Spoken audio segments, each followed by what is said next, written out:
सरकार अगर तानाशाही पर उतारू है, अपनी संवैधानिक संस्थाओं का दुरुपयोग कर रही है, तो हमें चुप रहना चाहिए। सबसे पहले तो एसआईआर का उद्देश्य क्या है? अगर उद्देश्य ये है कि हम घुसपैठियों को पकड़े, तो फिर मैं पूछना चाहूँगी ये सवाल कि बिहार में घुसपैठिए कितने निकले? सरकार ने जोड़ तोड़ करके खातों में ठीक चुनाव के पहले पैसा डाल के चुनाव जीत लिया है, मगर चुनाव जीतने का एक कतई मतलब नहीं है कि हम चुप रहेंगे। आप जो है ये कहते हैं कि एक स्टेट में अगर वोट बन गया तो दूसरे स्टेट में आपको वोट डालने की ज़रूरत नहीं है। अब सवाल ये पूछना पड़ेगा, ये ट्रेन भर भर के जो लोग बिहार में लाए गए थे, कहाँ से लाए गए थे? अपने खर्चे पे भारतीय जनता पार्टी उन्हें लेकर आई थी और वोट डलवा रही थी। उत्तर प्रदेश कांग्रेस ने अपनी युवा टीम के माध्यम से एसआईआर के विरुद्ध आज एक बड़ा आंदोलन करने की ठानी थी, लेकिन उत्तर प्रदेश की पुलिस ने अपने अधिकारियों के निर्देश पे कांग्रेस कार्यालय के बाहर ही उन सबको रोक दिया। कोई भी मुख्य चुनाव अधिकारी के कार्यालय तक नहीं पहुंच पाया। अभी भी बिहार के चुनाव परिणाम आए, वहां पर परिणाम क्या है सबके सामने है। बिहार में जो फार्मूला फेल है, मनीष जी आप प्रवक्ता हैं कांग्रेस पार्टी के, उसको यूपी में लगाने से क्या फायदा निकलेगा? कौन सा फार्मूला फेल है? एसआईआर का विरोध। तो आपके कहने का मतलब है कि अगर सरकार कुछ गलत... मेरा कोई मतलब नहीं, हमने सवाल किया। मैं आपके सवाल का जवाब दे रहा हूं कि आपका सवाल यही तो है कि अगर सरकार कुछ गलत करती है तो हमें चुप रहना चाहिए विपक्ष के तौर पर। सरकार अगर तानाशाही पर उतारू है, अपनी संवैधानिक संस्थाओं का दुरुपयोग कर रही है, तो हमें चुप रहना चाहिए। सरकार पूरी तरीके से चुनाव जैसी... भाई लोकतंत्र का स्तंभ क्या है? निष्पक्ष चुनाव, वोट का अधिकार। सरकार ये दोनों छीन लेना चाहती है। आप कहती है हम चुप रहें, हम चुप नहीं रहेंगे। हमारा कोई विरोध फेल नहीं हुआ है। ये ठीक बात है कि सरकार ने जोड़ तोड़ करके खातों में ठीक चुनाव के पहले पैसा डाल के चुनाव जीत लिया है, मगर चुनाव जीतने का एक कतई मतलब नहीं है कि हम चुप रहेंगे। हम एसआईआर का विरोध करेंगे क्योंकि एसआईआर एकदम अलोकतांत्रिक है। ये विपक्ष के वोट काटने की कवायद है। और अब तो मैं नहीं कहता, भाजपा के नेता कह रहे हैं, बदलापुर के विधायक आदरणीय रमेश मिश्र जी का वीडियो देख लीजिए। केवल विरोध ही करेंगे एसआईआर का या अपने लोगों के वोट भी बनवाएंगे? मनीष जी हमारे लोग हर बूथ पर जाकर अपना वोट बनवा रहे हैं। यहाँ पर लगातार कवायद चल रही है। कल हमने प्रेस कॉन्फ्रेंसेस भी करी हैं, जो समस्याएं आ रही हैं उसको भी दिखवाया जा रहा है। हम अपना काम कर रहे हैं। सरकार पूरी तरीके से ज़बरदस्ती पर उतारू है। अभी प्रियंका जी सामने हैं, इनसे पूछिए। इनके ये तो सामने खड़ी है कि कैसा खेल हुआ है कि 235 और 237 मकान नंबर का बेलों के पास फॉर्म है और इनका मकान नंबर 236 है, उसका फॉर्म नहीं है। पूछ लेते हैं प्रियंका जी क्या खेल है। आप प्रवक्ता हैं कांग्रेस पार्टी की, आप बताइए अगर आपको कुछ खेल दिखाई पड़ा है, जनता जानना चाहती। देखिए सबसे पहले तो एसआईआर का उद्देश्य क्या है? अगर उद्देश्य ये है कि हम घुसपैठियों को पकड़े, तो फिर मैं पूछना चाहूँगी ये सवाल कि बिहार में घुसपैठिए कितने निकले? दूसरा, अगर उद्देश्य डुप्लीकेट वोटर काटने का है, तो फिर ये कैसे जो है एक वोट हरियाणा में पड़ता है, एक वोट जो है हिमाचल में पड़ता है, तो एक वोट जो है दिल्ली में पड़ता है, वही वोट बिहार में पड़ता है। मतलब भारतीय जनता पार्टी की अगर कार्यकर्ता है तो वो 3 स्टेट में वोट डालेगा। फिर कैसे कहते हैं कि आप 3 जो है डुप्लीकेट वोटर है या नहीं है?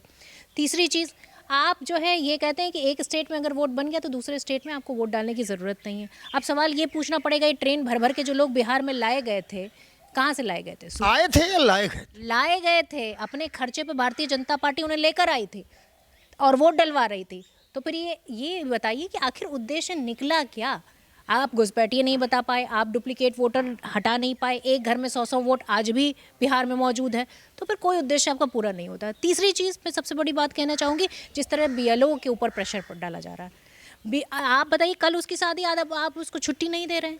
उसने जहर खा लिया, वो चला गया इस दुनिया से, और आप ये जवाब दीजिए कि किसकी जिम्मेदारी है? ये कौन जिम्मेदारी लेगा कि उस बच्चे की जान चली गई, उसके माँ बाप का जो है पूरा सहारा चला गया? पर्टिकुलर एक घटना के लिए पूरे सिस्टम पर कैसे सवाल उठा? घटना नहीं है ये, एक घटना आपको लगती है? अगर पूरा टोटल करेंगे, मुझे लग रहा है 100 से ज़्यादा बीएलओ की हत्याएं और मर्डर जो है चुनाव आयोग ने कर दिया। चुनाव आयोग पूरी तरीके से रिस्पॉन्सिबल है इन हत्याओं का। आप बताइए, लगातार जिस तरीके से अभी एक केस निकल कर आया, उसमें क्या कहा? उसमें उसके जिसने आत्महत्या की, उसके भाई ने कहा कि पूरा प्रेशर पड़ रहा है, डीएम प्रेशर डाल रहा है, उसके बाद जो है अधिकारी चुनाव के जितने भी हैं वो प्रेशर डाल रहे हैं कि आपको क्या करना है, आपको एक विशेष जाति के लोगों का वोट नहीं बनने देना। तो इस तरह की बात तो खुलकर सामने आ गई। आप बताइए क्या आप कैमरा लेकर जाइए, आप मोहल्ले जाकर सर्वे करेंगे तो आपको पता चल जाएगा कितने लोगों को फॉर्म दिया गया, कितने लोगों को फॉर्म नहीं। जरूर हम करेंगे। दूसरी चीज़ मैं आपको बता दूं, पन्ना प्रमुख भारतीय जनता पार्टी का मंडल जो अध्यक्ष है वो पूरी तरीके से प्रभाव डाल रहा है बीएलओ पर, और पूरी तरीके से प्रभावित कर रहा है कि किसका वोट बनना है, किसके घर एसआईआर फॉर्म जाना है, किसके घर नहीं जाना। लड़ाई किससे है, भारतीय जनता पार्टी से या चुनाव आयोग से? ये बता दो आज आप। अच्छा, अब ये बताइए कि भारतीय जनता पार्टी का प्रवक्ता कौन है? चुनाव आयोग का प्रवक्ता कौन है? भारतीय जनता पार्टी। तो दोनों एक ही टीम के दो सदस्य हैं।